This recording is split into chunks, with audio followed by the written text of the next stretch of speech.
Hello សួស្តីអ្នកនរគ្នាស្វាគមន៍មកកាន់ Channel Lake Gaming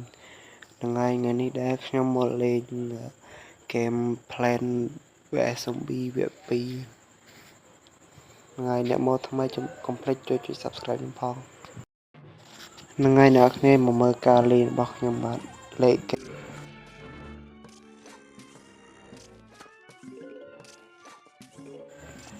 Game Plan Zombie នេះគឺ Spray Zombie Mode ទេអ្នកនរគ្នា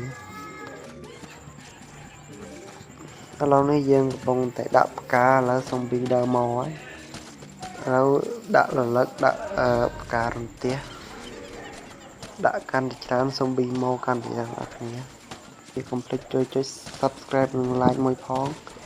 និងខ្ញុំទៅនឹងរៀនបង្កើតវីដេអូតែនឹងហើយ